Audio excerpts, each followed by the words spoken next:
What's up, everybody? Peter X. Coffee here, and welcome to another episode of the Purple Manifesto. And on this sub-channel of my overall music appreciation and personal branding channel, this is the sub-channel that focuses on Prince. So today we're doing Erotic City. When this song dropped, it sent shockwaves.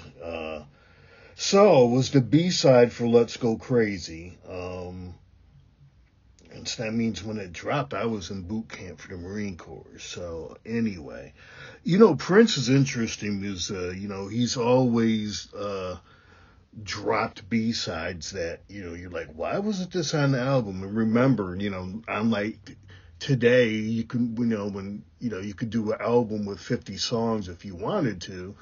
Back then with, you were space limited for what could be an album, roughly 35 to 34 to 36 minutes for a vinyl record.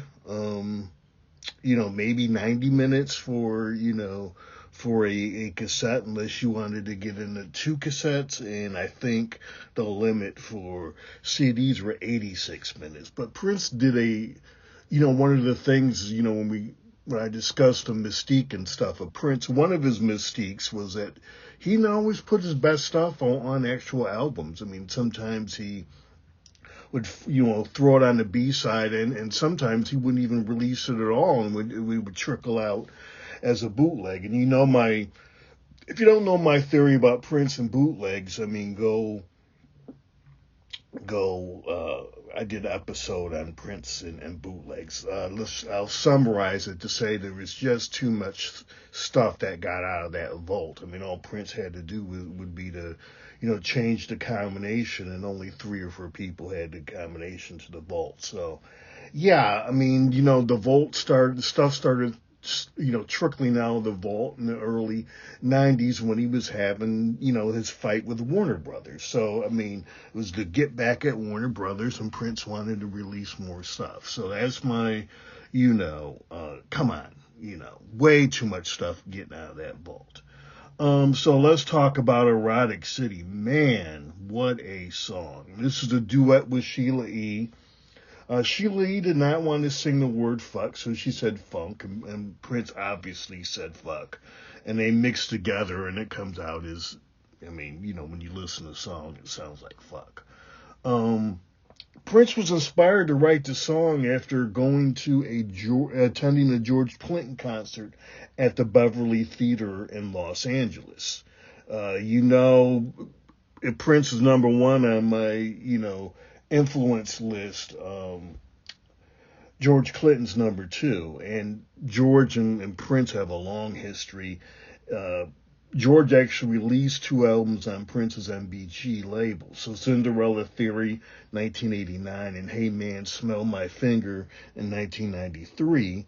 And then, of course, George appears in the movie Graffiti Bridge, and on the Graffiti Bridge album they do a duet, Weekend Funk. So yeah, Cinderella Theory, check that out. It's not available on the streaming services the last time I checked. So, you can find it on YouTube. Why Should I Dog You Out? They actually got radio play. Cinderella Theory, Airbound, Tweaking, and French Kiss. And then Hey Man, Smell My Finger, Martial Law, that got airplay and had a good video with it. Paint the White House Black again, and then Hollywood. So check it out. Prince also did the induction for P-Funk, Parliament Funkadelic, into the Rock and Roll Hall of Fame. So Prince and George were very, very close. When Prince passed, George had a, concert that night, and they opened up the concert playing, the bass line, to Erotic City. And then finally, all these connections, Prince and George. George Clinton actually covered Erotic City for the soundtrack for the movie PCU in 1994. Listen to it. I love both versions, but George takes Erotic City and does George Clinton shit with it, and it's good. It's faithful to Prince, but it's like, yeah, George did his thing here. So when this song drops, it's pretty much banned from the radio. I mean, this was this didn't come up in the PMRC, when they wanted to, which ended up being explicit content, in DC, I guess was obscure enough that it didn't make the Dirty Dozen songs. Darling Nikki made it, but Erotic City didn't. Go figure. But this song, for the most part, when it drops, Erotic City is banned from radio. A few radio stations got fined by the FCC for playing it because, everybody loved this song and they were freaking out when it dropped.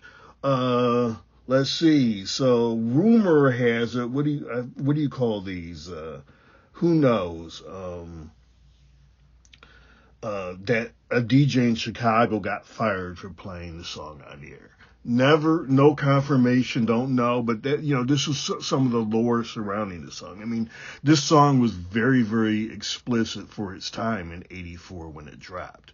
They didn't bother, like they do now if you drop an explicit song. Prince doesn't have a clean version of this.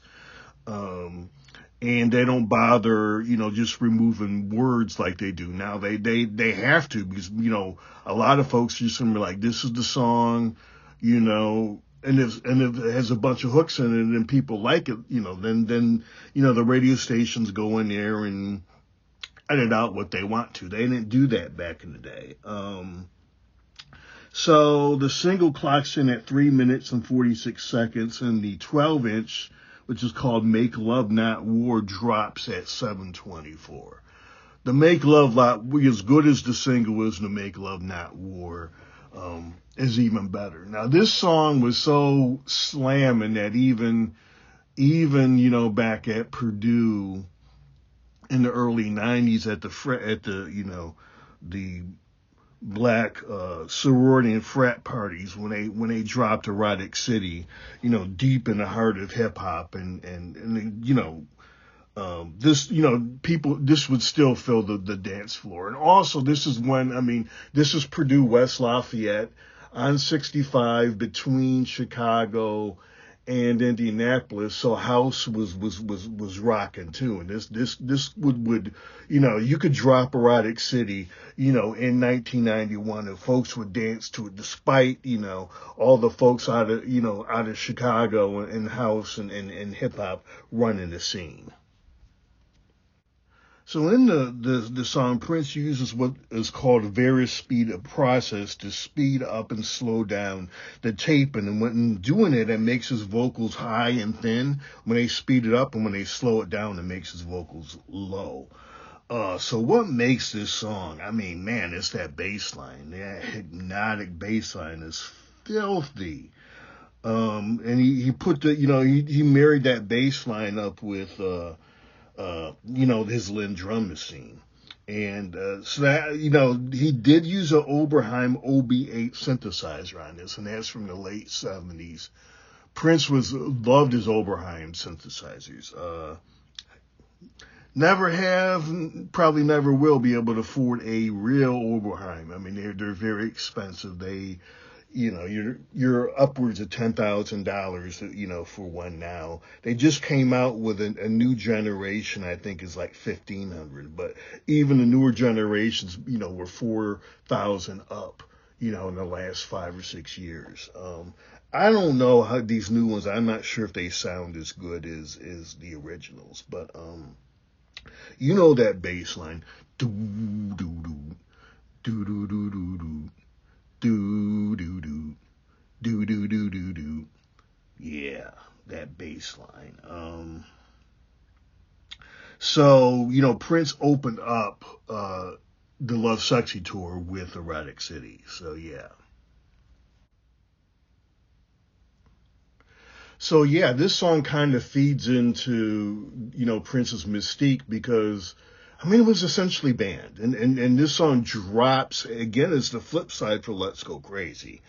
And, all the hype with Purple Rain, And then, the fact that this taboo banned song and supposedly a DJ out of Chicago may have gotten fired for playing it. So, I mean, when you're in your late teens or early 20s, you're drawn to that. I mean, it's like, oh my gosh. And this plays in, the Prince's bad boy mystique. So yeah, if you go and on YouTube and look for one of his Love Sexy concerts, you can hear his version of, it's mostly it's about 3 minutes long. He comes out in a replica of a Thunderbird, I think it was. But yeah, I was blessed to see Prince on the Love Sexy tour when I lived in New Orleans. Also included on here is Prince's live version from June 1984, First Avenue. I got this on bootleg in the early 90s. Blew my mind then. Even every time I hear it, it blows my mind. So Prince goes, what Prince was prone to do is he changed things up from the album. The bass line is still there, but he has a really funky chicken scratch over the bass line. So the bass line's still there. And this version is June 1984, so I believe this was before this single was released. But the chicken scratch, that rhythm guitar was taken from a jam that he used to do with the Revolution called White Girls. And so I being that it's called White Girls, I believe that Wendy and Lisa and Prince probably hashed it out together. So if you want to find White Girls, go on to YouTube. There's about 2 or 3 versions. And it's usually, from a rehearsal. I've never heard a version of White Girls in studio. It's usually rehearsal. So yeah, go find White Girls and see how that marries up with Erotic City. And then, I'm going to leave a link to this, to the First Avenue show. I mean, Prince basically marries funk to some wicked Jimi Hendrix guitar like it's never been done before. Yeah, so I'm going to leave the link. Prepare to get your mind blowing.